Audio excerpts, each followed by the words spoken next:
All right, thanks very much for that, Anurag. Now, let's turn our attention to issues related with the war. It's something that affects all of us in one way or the other. We're talking about the Ukraine-Russian war. Now, in relation to that, the Ukrainian foreign minister has made a pretty dramatic statement. He has said that the Russian oil that India buys, that India imports, has Ukrainian blood in it. The statement comes days after India's External Affairs Minister S. Jaishankar had said that it was his moral obligation to get the most affordable oil for India. Remember, India has its own battle to fight against inflation, and it was in that context that the Indian foreign minister was speaking about the justification that India has for importing cheap oil, and this time, in this case, comes from Russia. All this amidst the backdrop of Russian invasion of Ukraine, which of course began, according to many experts, because of the failure of diplomacy. Europe continues to purchase gas from Russia. That's a fact too. The United States has taken no real steps against the invading nation. That's another fact. And the action by the United Nations has cooled down since the war began in the month of February this year. So let's put what the Ukrainian foreign minister has said in context, because it's a huge statement to make, to hold India guilty for the oil it imports from Russia. To discuss this, R S Sharma, the former chairman and managing director of ONGC, is with us, and also Sushant Sareen, senior fellow at ORF. Gentlemen, thank you so much for making the time for speaking to us this evening. Mr. Sharma, coming to you first. Sir, how much credence, how much credibility do you associate with the comments made by the Ukrainian foreign minister about Russian oil that India imports carrying Ukrainian blood? Well, I would say that is... sorry. Are you asking Mr. Sharma or are you asking me? Mr. Sharma, I'll come to you in a moment. Yeah, I would say that is unfortunate to, get that kind of statement from a diplomat, knowing fully well that it's not that only India buying that crude. The entire Europe continues to buy the Russian gas. Singling out just pointing out to finger to India is not correct. And I would put it from India's point of view. First of all, diplomatically, and we have given our moral support to Ukraine. But talking of the economics, we are perhaps the most vulnerable economy in terms of rise in the crude prices. 86% of our domestic consumption is import dependent. And we know that any slight increase in the prices, how much agony it causes to the economy. So we have to look for the best possible crude, whatever we can get.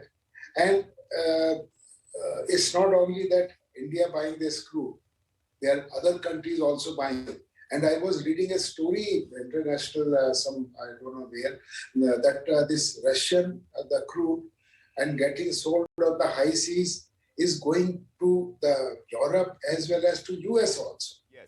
So these are unconfirmed stories, but I definitely read it. Fair enough. So you're saying that this kind of statement is unjustified. Mr. Sareen, do you believe that by putting out statements like this, Ukraine is actually losing some of its diplomatic power in a very crucial war with Russia? The prolonged war has had its effect on global inflation, and that's not lost on anyone. Do you think it's a failure of Team Zelensky's diplomacy? Look, diplomacy is clearly failed, which is why you're fighting a war, and which is why you're not able to come to any kind of a modus vivendi to end the war or have a of sorts. And in fact, in some ways, there are counterattacks taking place from the Ukrainian side on Russian targets as well. But on this particular statement, I think it is completely senseless and needless rhetoric coming out of the Ukrainians. Also, it's rather rich coming out of them to just single out it. As Mr. Sharma very correctly said, okay, it might be a mixed metaphor, but to say that Russian, mixed with Ukrainian blood, what about the Russian gas? And the Germans, for example, are now talking about restarting the Nord Stream 2. There are demands in Germany because otherwise winter is coming. And what do they do for heating? And the point is that people who were imposing these sanctions should have thought through this entire problem, that once you take out the Russians out of the oil market, or you start, cutting them out of the oil market, then what does it do to prices? And more importantly, what does it do to supply? Mr. Sharma, of course, is a greater expert than me on this matter. But the supply constraints are something which we have to take care of. Because, Exactly. for example, Yes. a lot of the supplies coming out of the Middle East are being cornered by the Europeans. Where does that leave us? So should we simply die so that the Ukrainians can keep fighting their war and their foreign minister can keep doing his virtue signaling and his finger pointing at India, and not target countries like Germany and other European countries which are partaking of Russian energy sources? Right. So they're rather rich coming from them. Fair enough. Mr. Sharma, do weigh in on this. How much, in your opinion, has this discounted Russian oil actually helped India as a big oil importer in fighting inflation, which of course has been largely fueled by rising crude prices? Because the math over here at least seems to indicate for now that an increase in every US dollar of oil prices, with that, our import bill rises as much as $2.1 billion. I'm not sure whether this is absolutely true. Maybe you can confirm this. But not all of our oil imports are from Russia. It's a small portion, isn't it? Yeah, you see, as I said, we are quite vulnerable in terms of our economy is highly vulnerable in respect of the crude prices. And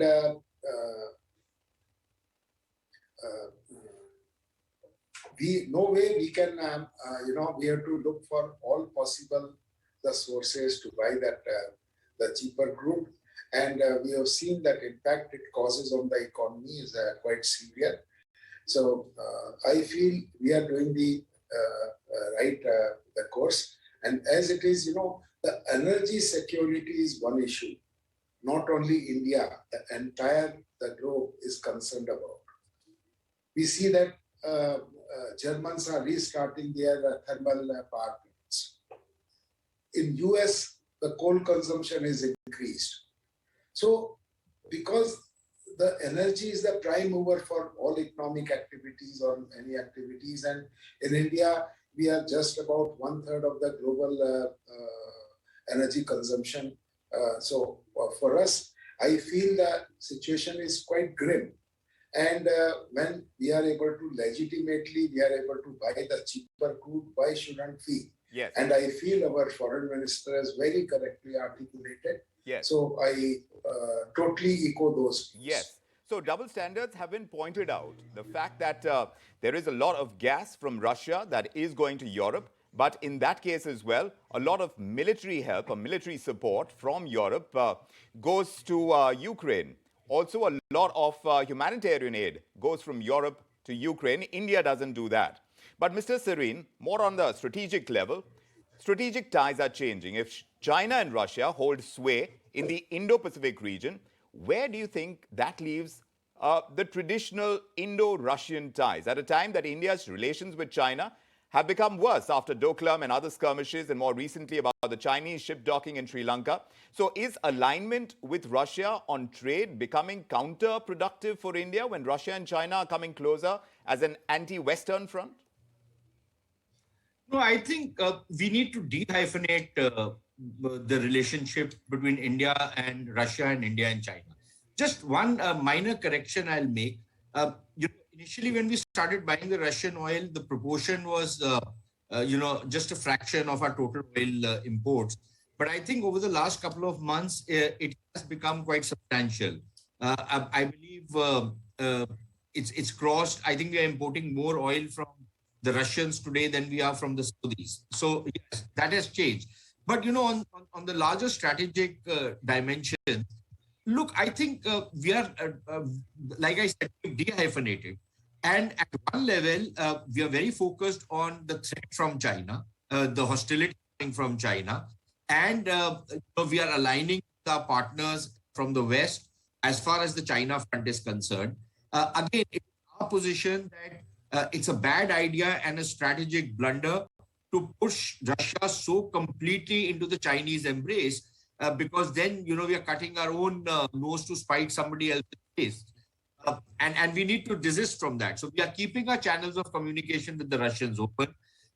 We have our interests with the Russians. Energy part is just somewhat recent, but it is a defense relationship which we need to protect. And at the same time, we have a very important commercial relationship with the West, as well as a strategic relationship with the West. Now, the West itself used to do this with India. For example, any number of American strategists would tell us not too long back that yes, there is 95% convergence with India when it comes east of India, that is China. And there is only 5% convergence with India when it comes west of India, that is the AFPAC region. Because what we wanted to happen in the AFPAC region, the Americans were not interested. And we were proven to be right as far as the AFPAC region is concerned. So I think, if you're going to straitjacket diplomacy and strategic relations in a singular kind of a form, you're going to make a major blunder and a major mistake. So I think we are trying to balance our various interests in a way that we can further our interests rather than harming them, which is what other countries would also do. Well, at the heart of it is the issue of inflation. At this point in time, we have to fight off those prices that have been skyrocketing, and that's essentially what India is trying to do by importing oil that is less expensive than elsewhere in the world. That's the story. And of course, when it comes to energy security, all countries around the world are trying to ensure that they move towards it. India is no exception. Thanks very much, Mr. Sharma. And thank you for joining us with your take on this, Sushant Sareen. It's a pleasure talking to you both, gentlemen.